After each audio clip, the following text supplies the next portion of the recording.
start with, I'd like to call in these people for the contract signing. Starting off with, he is the audio content head of Star Music, Jonathan Manalo. And also creative director na rin. And of course, representing Cornerstone, representing the head of Cornerstone, Erickson Raimundo, Mac Merla. Wow, big firma si Mac. Valid ba yan? And of course, the head of Star Music, Mr. Roxy Liquigan. And this is it! I'd like to call in, I am a fan. Himi Gandog 2017's grand winner, Moira! Is she using Delatory pa or just Moira? Whatever, ayan, di ba? Napa-Moira ako sa ganda ng song niya. I swear, my family in LA, they watch your Pomona concert. Yeah, they're from there.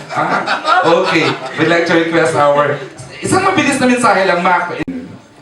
Milyonaryo na yata ito eh. The creative director ng Star, ayan, si Jonathan Manalo. Of course, Moira, we're very proud to have you in the family. Welcome to Star Music. And sobrang kaming excited sa mga gagawin natin this year. And ayan, welcome to Star Music. Thank you. And of course, the visionary himself, the head of Star Music, Mr. Roxy Liquigan. Good afternoon.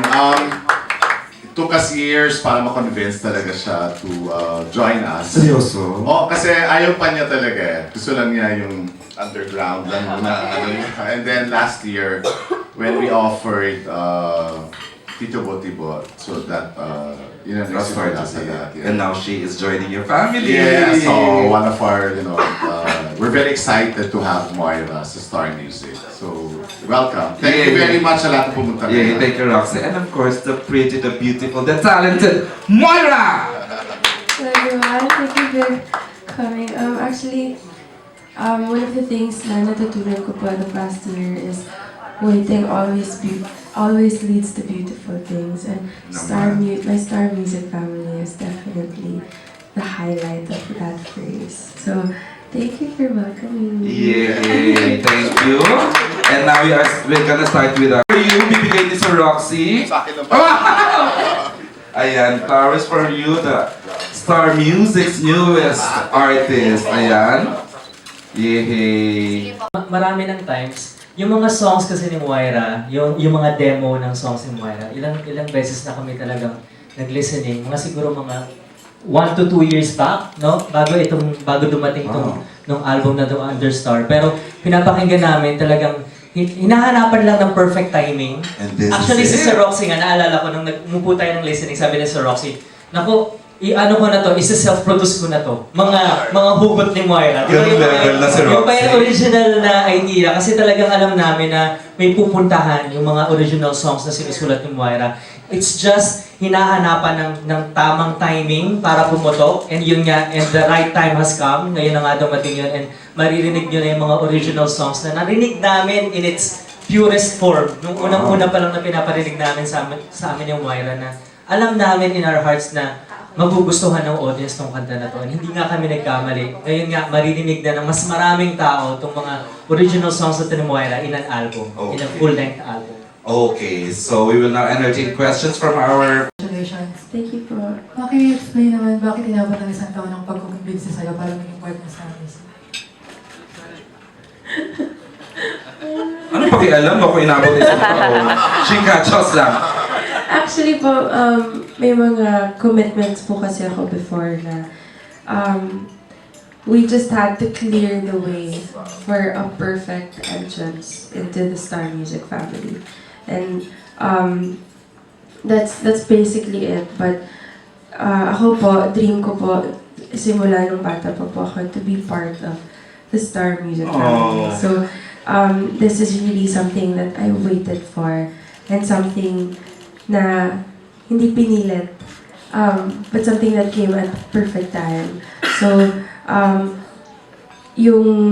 yung tagal po ng hintay, I think that included paving the way for it also. Ay, perfect timing pala rin talaga, no? So yung pwede mo lang share, ano yung mga nakaline up sa'yo? Taray, kaboses na rin ni Moira si Rima.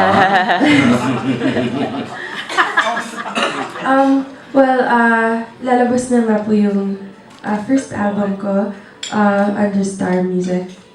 And also, and my new single. Sige, kwento natin. The new single will be... The new single will be Tagpuan. Buwan ito rin.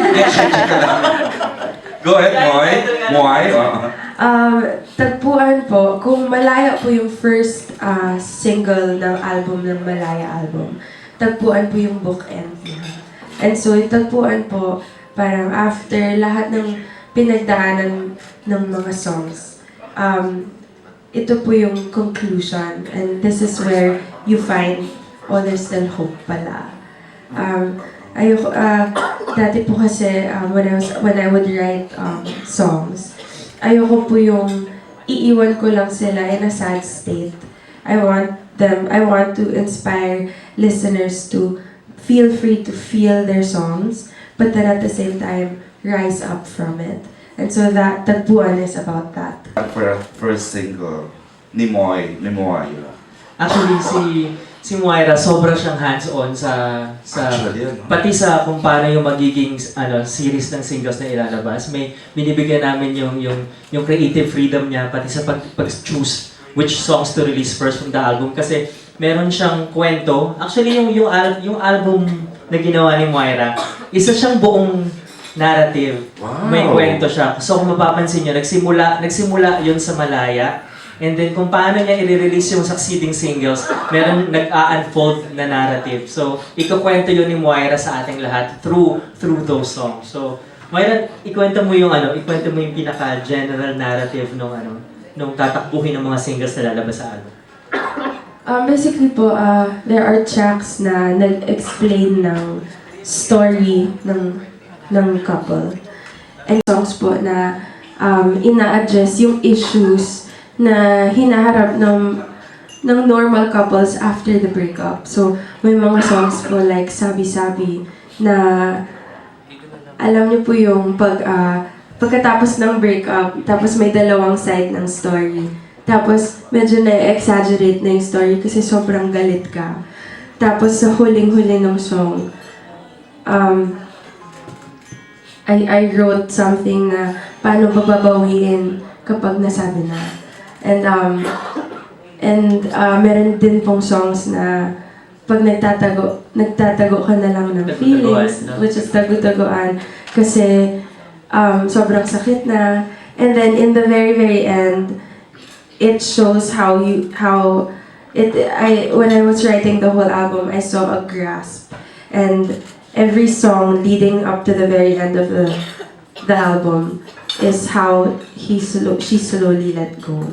And how she set herself free. So that's the whole So narrative. in-enjoy niyo muna lahat ng emosyon and then later on, sa album, letting go. Okay. Napapayak yata si Mami Jo kanina while listening. Ano ang kwento ng Tagpuan? Actually, what triggered me to write the song was just Love You to the Stars and Back. So, yung scene po where naghihintay si Josh sa mountain until she came. And for me, Tagpuan is about my secret place with God, where I keep running to Him kasi bakit ganito, bakit na lang lagi ako nasasaktan, lagi ako Daming bakit? bakit di ko matama yung tadhana ko. And then nung lalayo na ako kay God kasi hindi parang feeling ko binibetray ako ni God. May nakita akong tao na lumalapit kay God. Tapos tinuro ako na yun yung panalangin ko. Siya yung panalangin ko. So this song is about kung yung prayers mo laging bakit hindi mo nalilimutan mo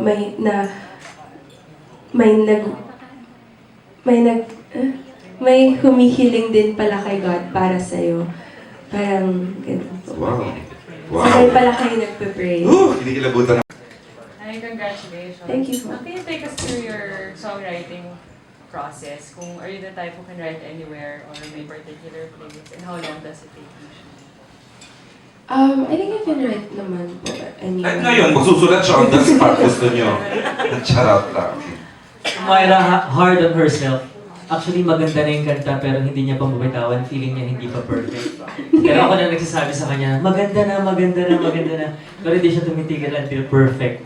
Kaya, mabilis siya actually, pero ang nagpapatagal yung pagiging perfectionist. Pag dumaan na sa'yo, tatagal na, tsaka kay Roxy, ganyan. Charot lang. Siya mismo eh, siya mismo sobrang hard on herself. Bento mo. Sige nga mo, take us back. How do you start writing a song? Where do you position yourself?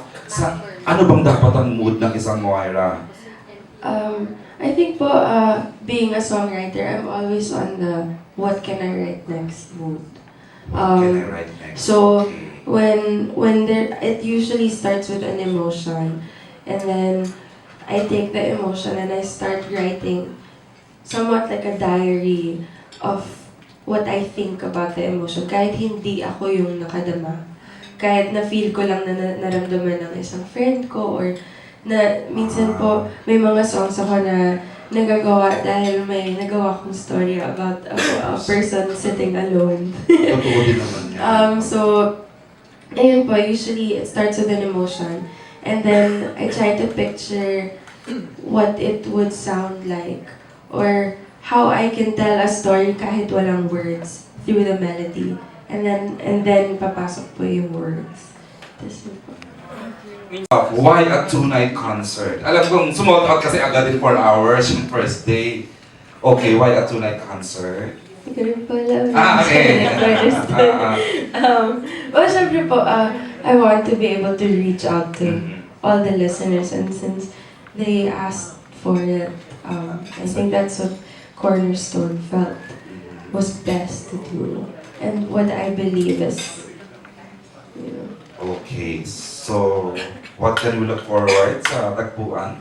Tagpuan concert is going to be directed by Bright Bulb. Ay, mali. Produced. Directed by John Prats, produced by Cornerstone Concerts and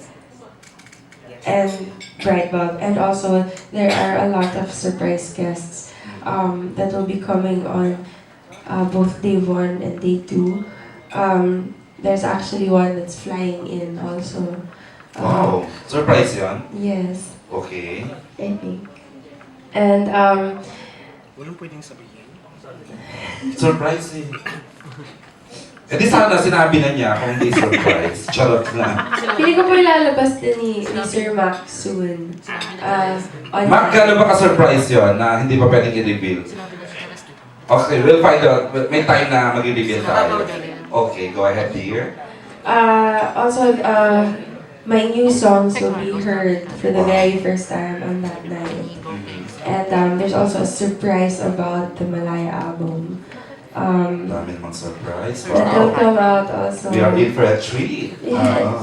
And Kuya Bright Bulb and Cornerstone and I had our first meeting the other day.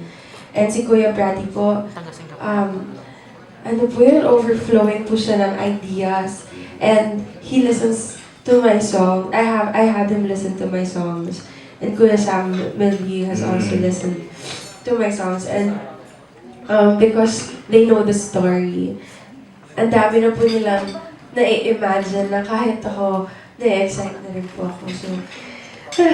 So naiba na pala ang Valentine. What's your parang handy musical instrument? Guitar po. Guitar. Yes. Okay. So when you Ikaw ba, Jude, anong handy? Dalawang musical instrument? cellphone, Go.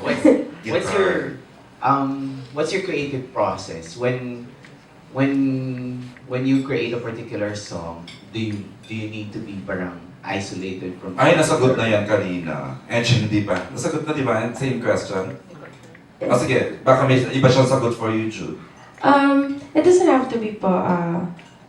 Sometimes I could write a song in 15 minutes in public, and sometimes I could take days in my room. I think it depends on the emotional weight that I felt. Kapag sobrang nadama ko po kasi isang bagay, tuloy-tuloy siya. Pero kapag gusto ko mag-linger kasi masyado ko naman nadama, na yung sabi nga pa ni Sir Jonathan, I take so long because I don't feel I was eloquent enough. I'm eloquent enough to be able to write that. So I'd wait on it and I sit on it until I gathered enough emotions to be able to write it. So to answer your question po, I think it varies, but at the same time I've written in public and I've written in private. So it depends on your emotions. Yes. Okay. Thank you. Music artist, a two-night concert, and of course, ang dami-dami nagaganap sa'yo. Please, at this point, would you like to express and thank them for coming today? Thank you everyone for making time for me today. I'm very, very grateful. I want to thank God, of course, and my Cornerstone family and my Star Music family for always creating a safe place for me to be creative and to be myself and to be able to live my life with purpose well. And thank you, sir. Thank you for always being Yeah, for any time. Yun po. So, salamat po. Abangan niyo po ang Tagpuan and Malaya album. And meet me in St. Gallen, showing February 7th. Feb 7. Okay, she sang the theme song. Okay, again, thank you everyone.